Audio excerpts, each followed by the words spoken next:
Hi, I'm Mark and I'm passionate about English. Welcome to another mini lesson. So today I'm going to interview somebody I've only just met, Alice. Hi Alice. Hi Alice. And she is the editor of a fairly new magazine. Do you want to show it?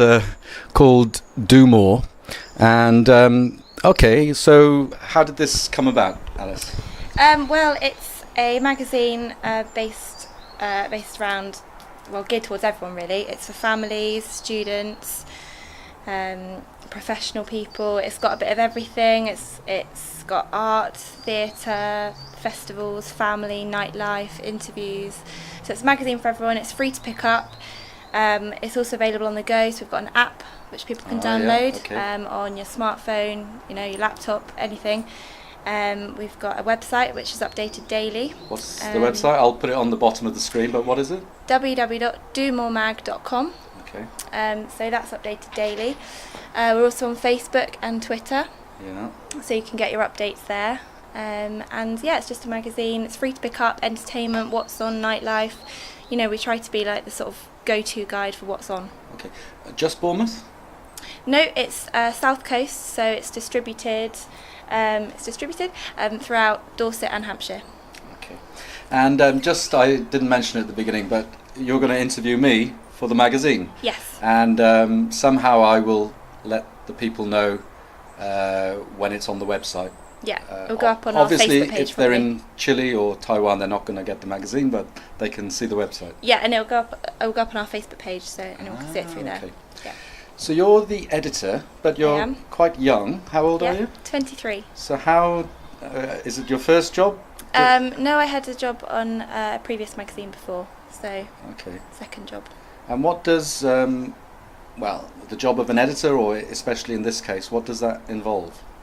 Lots of different things really, lots of different parts of the job. Obviously a large part of the job of being an editor is deciding content for a monthly magazine, and we have like a team of sort of writers, so proofing them in on what to write and making sure their work comes in on time, subbing their work, checking it, sourcing high-res images for print, because obviously when things go to print the images have to be very good quality. Yeah. So sourcing decent images from PR companies or various things like that. We also always have a cover star, so this month is Dick and Dom, because they were at Camp Festival, which was a festival in Dorset. Okay, Dom Jolly, is it? Oh, no, Dick and Dom, they're TV presenters. Oh, okay, sorry. Yeah. That's all right. So whoever we have on the front cover, we always have an interview with them. Okay. So I do the interviews as well, so research the interviews and do them. They tend to be phone interviews, and then transcribe them. And this is quite a new magazine, so how many editions or issues? We've just this morning actually signed off issue 6. Issue 6, yeah. Once a month? It's a monthly one, yeah. Okay. And what is being an editor? Did you study to be an editor? How does it... I did English literature at uni, and then I did a journalism quick course. It's called Up to Speed Journalism at the Echo building just around the corner. Yeah. And then got into it through that really. Okay. I had no idea what sort of direction I was going to go in, but I did some work experience at a local magazine and sort of went into it through that. Okay. And what's the best thing and what's the worst thing about being an editor? The best thing, what do I enjoy the most? I do really enjoy doing my sort of celebrity interviews. I find that's really fun, sort of researching that and putting that together. And also with this job as well, I also am in charge of running our Facebook and our Twitter as well, and I really enjoy that side of things, interacting with people, so that's great. Anything you don't like? Or what?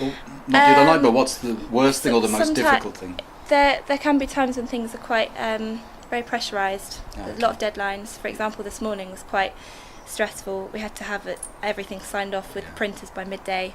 I knew you were going to say deadlines, because... So 10 to 12 was like, quick, get it done! But that's probably not the worst thing, but that's quite hard sometimes. You have to be quite on the ball. Yeah, it's the same for me with this. I mean, every day I'm putting on a mini lesson and I have to obviously record them, edit them, and so on. Yeah, so you have to work to deadlines too. Yeah, which are my own deadlines, but also the first course begins or is available 2nd of September, and it's 2 weeks away, so I've really got to concentrate, and then you do feel the pressure. Have you got any advice? Because a lot of people who watch my mini lessons are quite young, still at school. Any advice if they were interested in, we would say, pursuing a career in publishing or becoming an editor? Best advice would just be to get as much work experience as possible. Okay. I was very lucky where I did my work experience. They, sort of right place, right time sort of thing. They really liked me and they had a job going, and started as a sort of deputy kind of editor, kind of staff editor kind of role, and then just sort of worked my way up. So I was kind of lucky, but yeah, as much work experience as you possibly can, and just sort of really enjoy what you do. Okay, but it is also, as you said, it's partly luck, isn't it? Especially in this world of Definitely, yeah. Being in the right place at the right time, knowing the right people. Yeah, I would give a little shout out to the journalism course that I sort of did as well. That was great. In Bournemouth? Yeah, at the Echo building. That was brilliant, because you meet sort of... it's nice just being in that environment, because it's just in the same sort of area as where they do all their, stuff for the paper. So you sort of see what goes on every day as well. Yeah. So. Okay, so what I often do in a lesson after a little interview is ask you to explain some expressions or idioms. Yeah. And these are all connected with news or print. Okay. So let me just put that piece of paper there. And if you were talking to a friend, a girlfriend, and she said, "Oh, he's bad news," could you explain that? Yeah, it just means that they're not very good. Get rid of them. Don't listen. No good. Don't have them in your life, I'd say. Okay. Well, he's not a nice. Yeah, not a nice person. Yeah. Okay. And what about? I don't know, your friend is on holiday but you haven't heard from them for a while, and you say, oh well, no problem, no news is good news. No news is good news. Just sort of, you assume the best, because if they were going to have anything to say to you, it might be bad, so just assume that they're okay if you haven't heard from them. Yeah. So if there was anything terrible like a they car would let accident you know. or... Yeah. Okay. Yeah. How about this is very simple, that's news to me. You've not heard it before. Completely new information. Yeah, that's an easy one, isn't it? Yeah. What have I got here? Okay, you'd often see this with on TV, especially with crime. The police broke the news to da-da-da-da-da. It doesn't mean they've actually broken anything. It means they're informing somebody, they're telling somebody something. Yeah, and often could be bad news. Yeah, like, so I'm afraid we found your daughter, she's dead, or something. So like maybe a subject you approach tentatively, maybe. Oh, very good, tentatively. Okay, let's put that piece of paper there. What if you come and work for me, and I write out a contract, and then you look at it and you say, or somebody says, it's not worth the paper it's written on?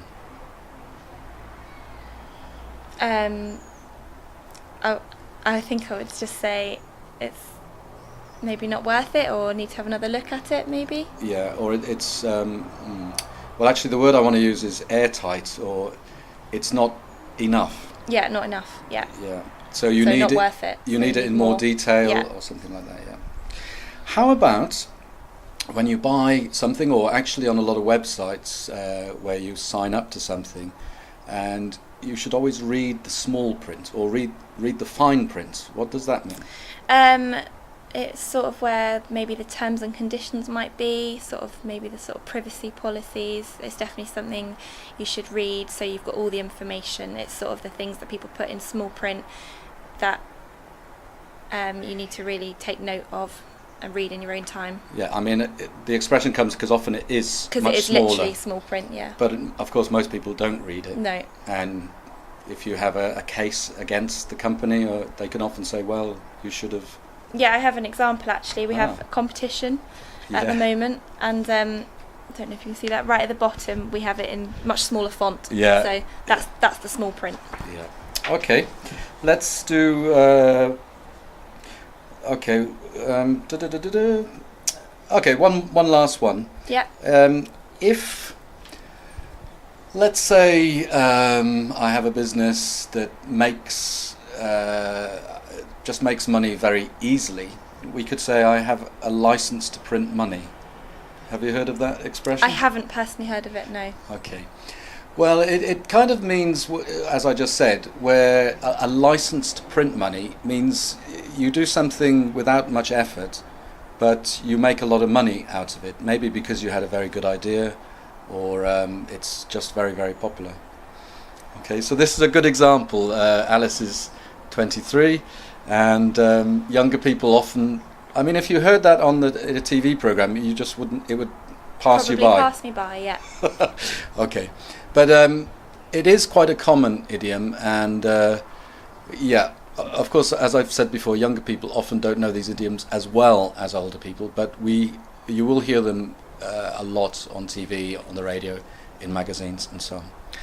Okay, Alice, thank you ever so much. Thank you. Now, we're recording this on a Friday, but I'm not sure which day it will go out, but Okay. are you doing anything special this weekend? Am I doing anything special? I'm going on a boat party tomorrow. Okay. I won some tickets on the radio, actually.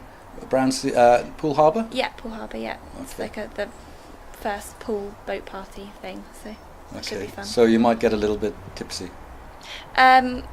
Maybe, but I'll probably have to drive, so maybe Okay. not. All right. Okay, thanks ever so much. Thank you. All right, bye for now. Bye.